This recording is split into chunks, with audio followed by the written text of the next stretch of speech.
Hello, in this video we show you how to replace the timing belt and water pump kit on Audi Q3 2 liters TDI, the CFFB engine. Replacing the timing belt is the same on other models of cars which have the 2 liters TDI engine with the engine code CFFB. The timing belt on this car is located on the side of the engine.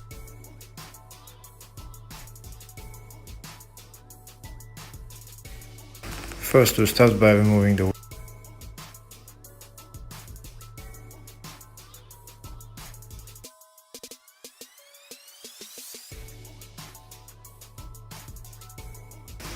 Next, we'll remove the engine undercover.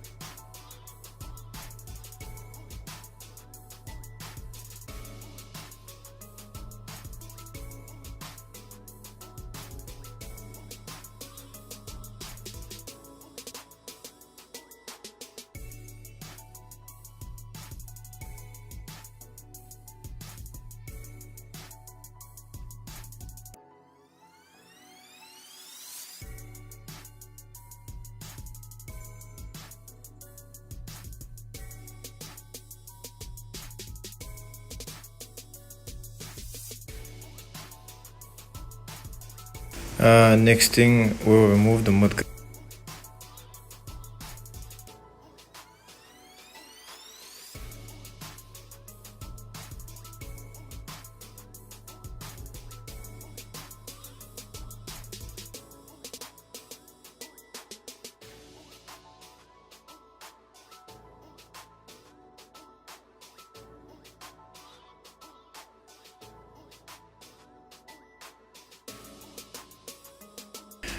Next, we go on top of the car, or start removing, or start clearing all the parts that are in the way of the timing belt. So remove the engine cover, we're removing a couple of connectors.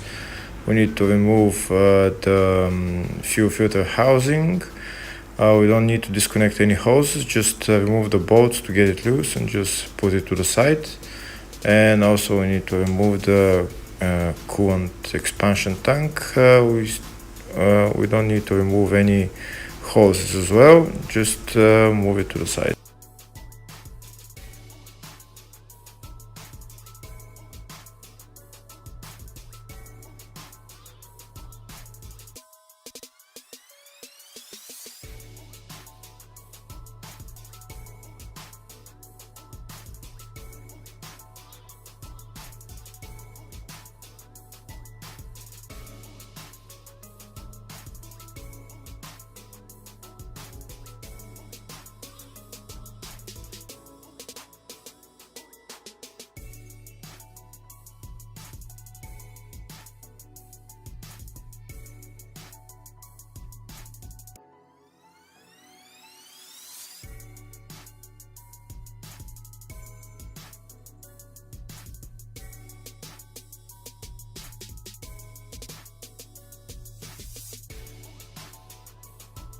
Next, we remove this metal plate that holds the connector for the differential pressures.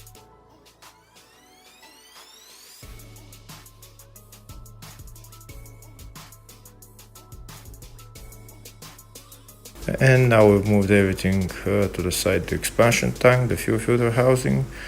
Next, we're gonna remove the right engine mount.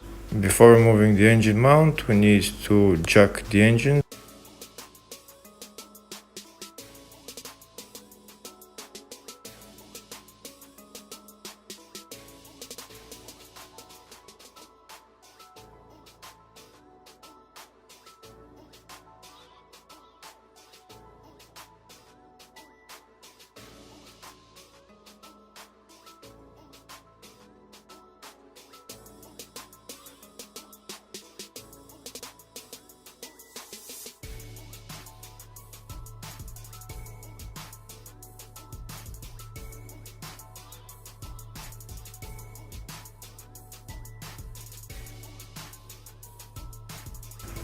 And that's the engine mount out. Next, we need to remove the engine mount support. We can bring the engine up and down. Depends on which bolts we need to remove for the engine mounts. First, to move the mudguard to the side so that it's not in our way to remove the timing belt and the engine mounts.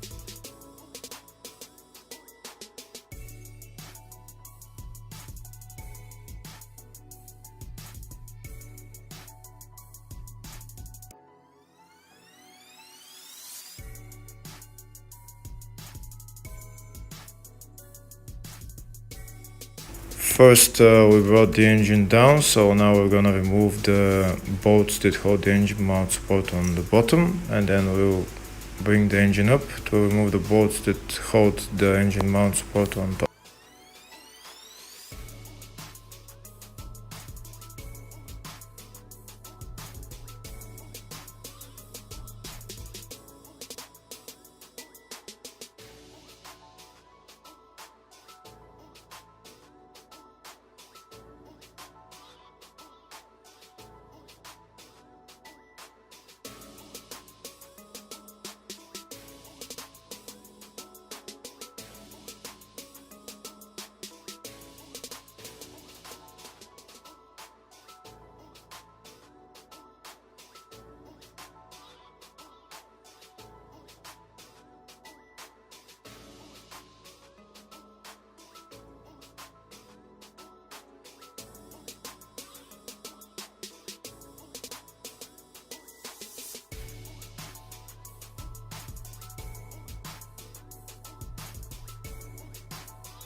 That's the engine mount support out.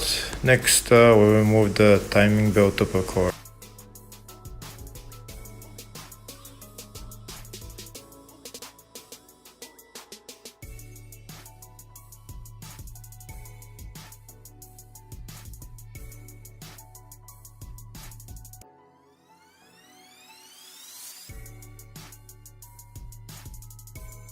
Next, we have to remove the serpentine belt. This is the tensioner right there that we see that I'm putting a wrench on.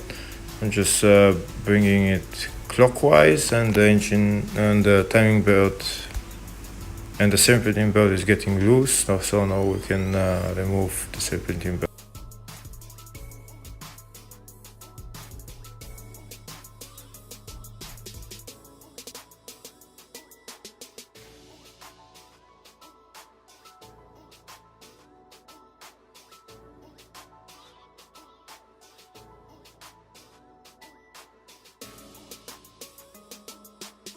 Next, we need to remove the crankshaft pulley. I've already removed the 3 bolts. There is only one left to remove, and take out the crankshaft.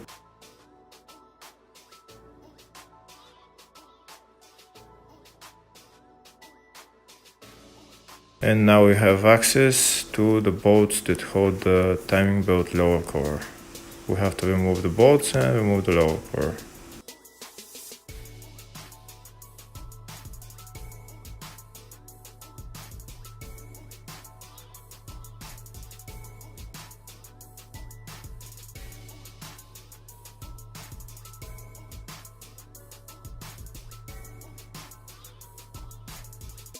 And now we have access to the timing belt. Here are the instructions for timing belt. We need to bring the crankshaft to TDC on number 1 cylinder. There is a mark on the crankshaft sprocket, and there is also a mark on the camshaft sprocket. So we need to bring that, and we need to lock the crankshaft and the camshaft, and also the fuel pump sprocket. So now we start turning until the crankshaft is on top dead center on number 1 cylinder.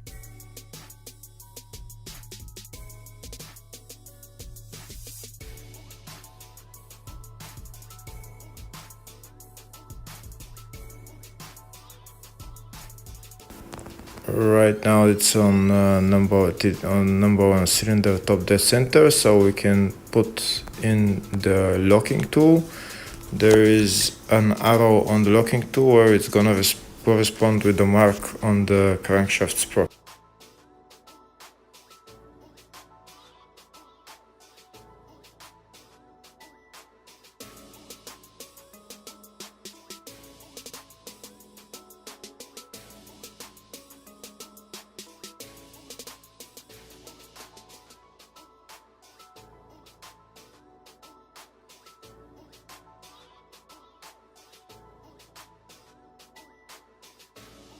Here we can see the arrow corresponding with the mark on the crankshaft sprocket.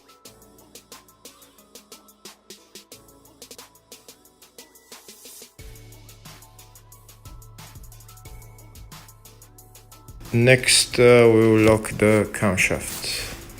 There is the camshaft locking tool. We need to push it in until it goes all the way in.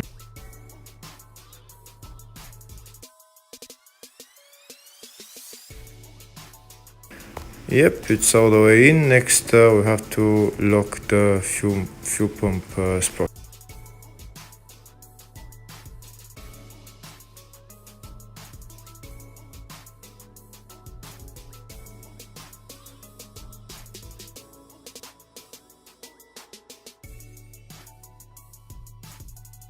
And that's the fuel pump sprocket locked as well. Next, we will untighten the 3 bolts that hold the crankshaft sprocket from turning. We just need to get the bolts loose a little bit, and that's it. And on the fuel pump sprocket as well, the 3 bolts we need to get loose. Next, we will loosen the nut on the tightener.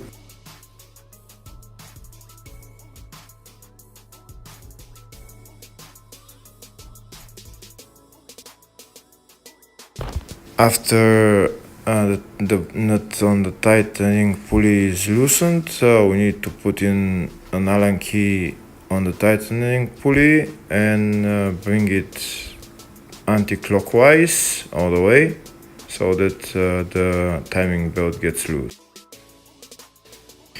Once the timing belt gets loose, we can start removing the timing belt.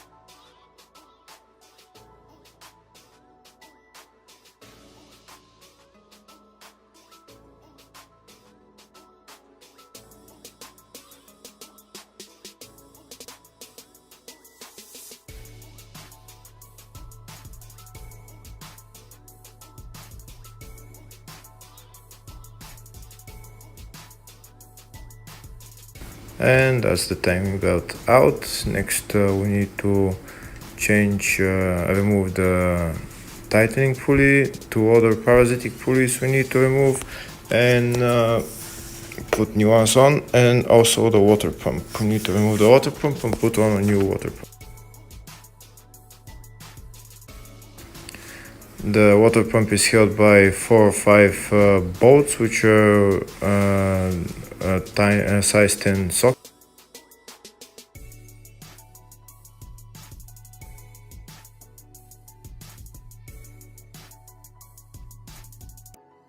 After we remove all the bolts on the water pump, we might need to get a pry bar in order to pry the water pump out, because it might be stuck.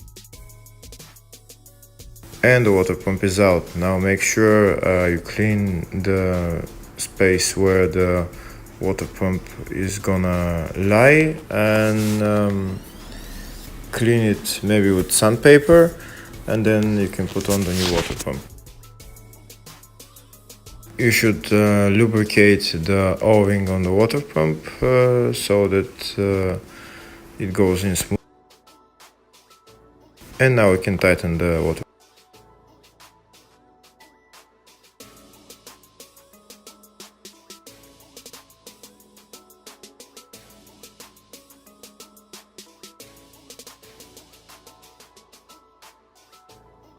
Next, we'll remove the 2 parasitic pulleys and put on new pulleys.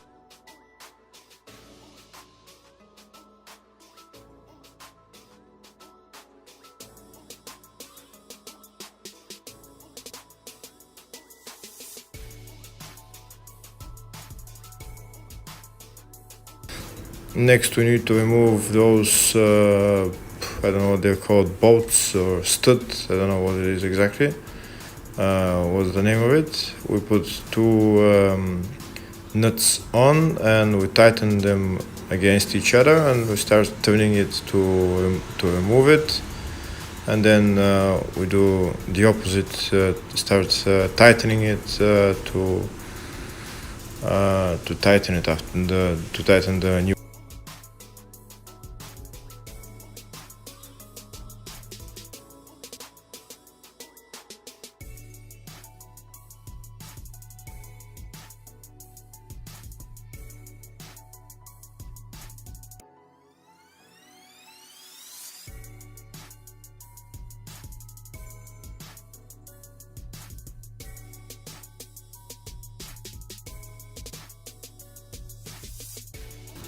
And now we put the small pulley.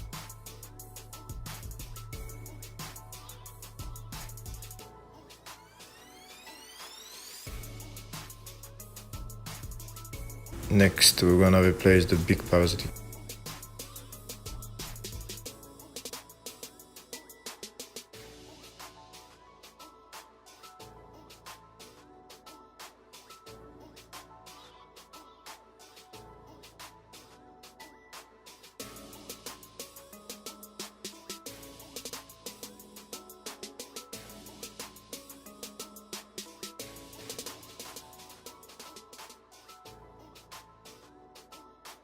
Make sure you tighten everything up to specs.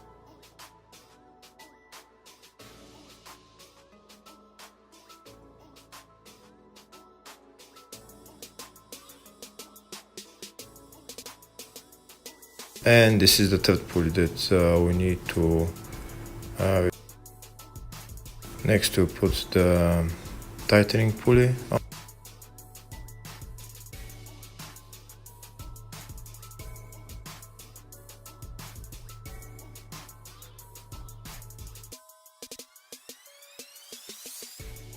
And after we put everything, we start putting on the timing.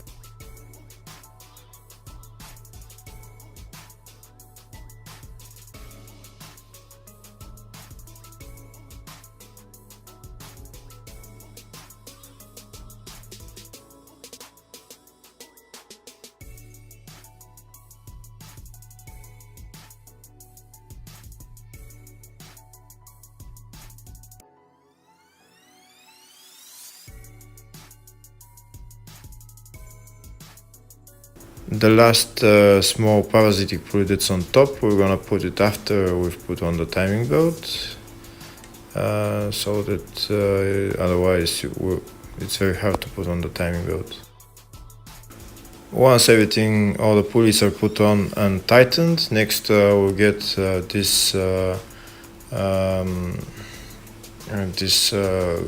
pulley holder, so that we'll bring the camshaft pulley to the left, so that the timing belt gets tightened between the fuel pump and the camshaft, and this way we'll tighten the bolts on the camshaft so that it doesn't turn anymore back. And this way the timing belt will stay tight between the camshaft and the fuel.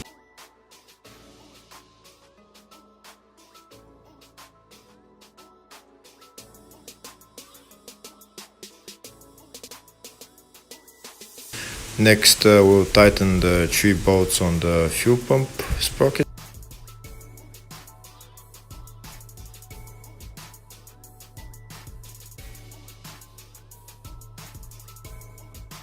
And now we can tighten the timing belt using the tightening pulley. There is we'll use Allen key to bring it into exact position where it's marked, where the position is marked, and we can tighten the nut on the tightening.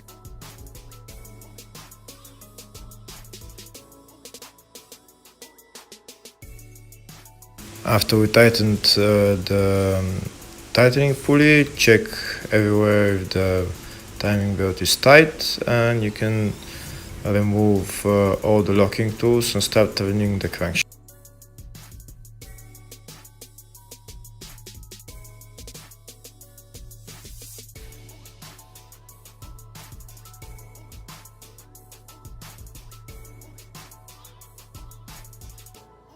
So we'll turn the crankshaft 2 rotations so that the camshaft and the crankshaft go to top dead center on number 1 cylinder again, and we will insert the locking tools again to see if everything is okay.